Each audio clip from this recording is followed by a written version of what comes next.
So, 1, 2, 3. 1, 2, 3. Ay! Hala! Oh my God. Fail. Nakakadagdag kasi ng confidence. Confidence. Kasi pag confident, hindi yon, wrong grammar yon. Magiging confident ka kapag wala kang buhok sa kilikili. Kunyari, bibili ka ng yelo. Ay, wait lang, kuya, may kukuha. Ganon. What's up, unicorn? Welcome back to my gorgeous channel. And for today's pretty gorgeous video, is nakita nyo naman sa title, mag-waxing underarm tayo. So, hindi ako excited. Pero kung interesado kayo dito, then just keep on watching. Kung gusto mo sumama sa mundo ng mga nagmamaganda na pang ginagawa mo, mag-subscribe ka na. I-hit mo na rin yung bell button para ma-notify kapag may bagong upload. I-follow mo na rin ako sa mga social media accounts ko para magkwentuhan tayo sa buhay-buhay natin. And i-like mo naman tong video na to kung nag-enjoy ka. Mag-comment ka na rin sa baba kung meron ka mga suggestion and opinion sa aking channel. Or kung meron kang gustong ipagawa sa aking video, or kung gusto mo nagbibinata o nagdadalaga. Nagbabakla. So, mag-comment ka na rin sa baba kung gusto mo magpa-shoutout. So, intro, pasok.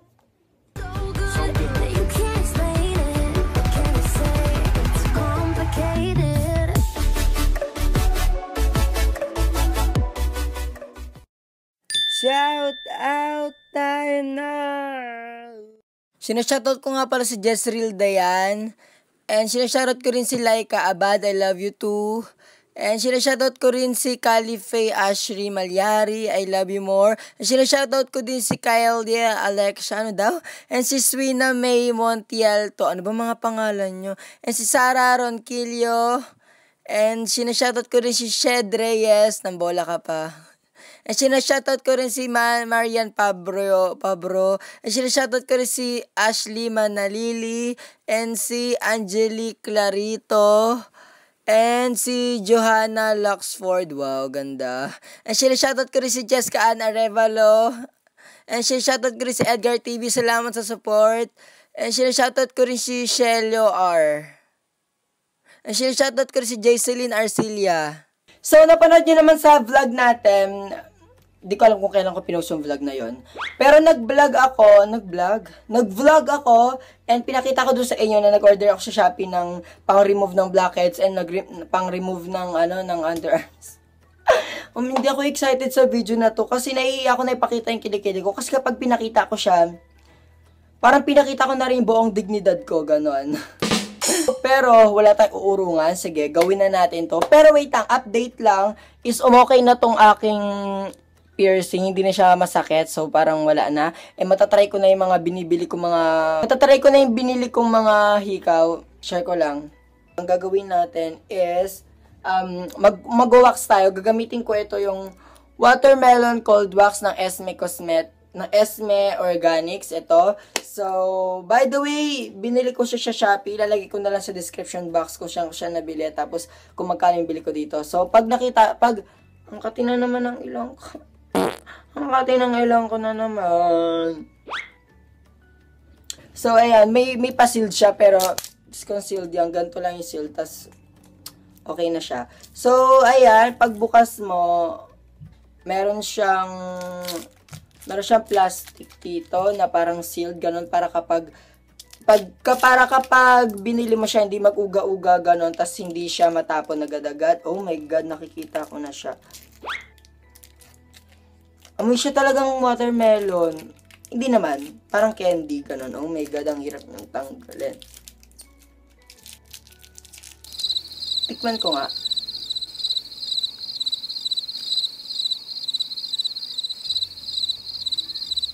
Pwede ba itong kainin? Basta siyang candy. Patay gutom, kinain. Marami nang babasyakin sa school, sa Instagram, ganon. Kasi kapag nakikita nila yung kilikili ko, may bagyo daw, ganon. So, humanda kayo sa akin ngayon. Kapag ito na-wax ko talaga ngayon, babalikan ko kayo.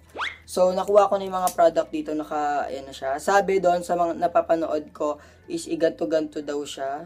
Wait lang. Ba't ganto na yung nangyari? Ba't hindi? Hindi naman ganto to, diba? Ano na nangyari? Ba't parang naging bubblegum na ewan? So, nag-fail tayo nung una nating try. So, kukuha na talaga ako nito. Yung hindi ko kinuha sa... Oh my God! Dumikit na sa lapag. Oh my God! Ano na nangyayari sa mundo? Hala! First time ko tong gawin So, ayun. Kasi nung una, hindi siya ganito yung nangyari, di ba? Nung una nagbukang kulangot, pero ito, okay na siya. So ayan, naging katulad na naman siya kanina, yung parang kulangot. So, wait lang, maglalagay muna pala ako ng pulbo. Kasi sabi daw, maglagay daw muna ng pulbo. And, ayan yung kilikili ko. Maitim ba? Maitim ba? Maitim ba? Edi wow. Oh my God. Aray.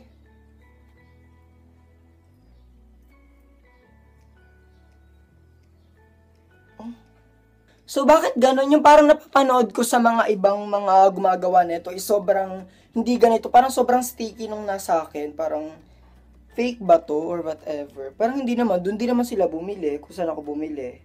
Eh di wow. Ito. Oh my God, hindi siya nakaka-gorgeous unicorn. So, 1, 2, 3. 1, 2, 3. Meron pa mga tira-tira, oh. Nakakainis. Wait nga. Ang kati ng ilong ko talaga. Actually, masakit pa yung ganito, yung paglalagay, kaysa sa paghatak. Kasi kapag ginaganito, parang binubunot mo na rin yung buhok mo sa kilikili na nakakabuwis. Medyo excited na ako kasi gusto ko na makita yung final Channeline Bulutong. 1, 2, 3. Ay! Hala! Oh my God. Fail. 1, 2, 3. Ouch. Woo! Ayan na. Natanggal na talaga yung mga excess hair. So, basta mamaya papakita ko na lang yung mga buhok kung gusto nyo. Kung ayaw nyo, gugustuhin nyo kasi channel ko to. So, sa mga haters ko dyan na nagsasabi sa akin na sobrang itim ng kilikili ko, ngayon, mag-usap tayong dalawa. Anong masasabi mo? Charot! Hindi, kasi lagi akong naaasar sa school or kung saan kaysa ibang social media platforms. Wow, platforms. Maitim ba? Hindi, may sunog lang. Hindi to maitim, brown. Brown, hindi maitim. Iba yung itim sa brown, wag kang syunga. So, may sunog lang na part. Ito, sunog lang siya. May sunog lang na part, pero kinakaya ko talaga to sa visit na to ng shootang ina bells. Shootang bells talaga to, nakakainis talaga tong shootang bells na to eh. So, ayan, masasabi ko lang na okay naman yung product, kaya pwede nyo naman siyang itry kung gusto nyo itry, kung hindi, di wow, worth it naman siyang bilhin kasi mura lang rin naman to, kaya okay siya. Siguro, nakakadagdag kasi ng confidence. Kasi pag confident, hindi yon, wrong grammar yon. Magiging confident ka kapag wala kang buhok sa kilikili. Kunyari, bibili ka ng yelo. Ay, wait lang, kuya, may kukuha. Ganon.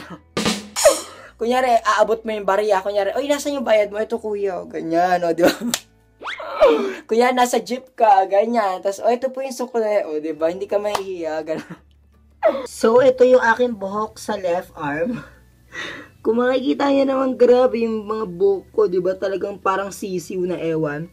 Tapos, ito yung buhok ko sa right arm. Ito. Tapos, ito yung mga excess hair na lang. Yung mga ganyan. Ito siya.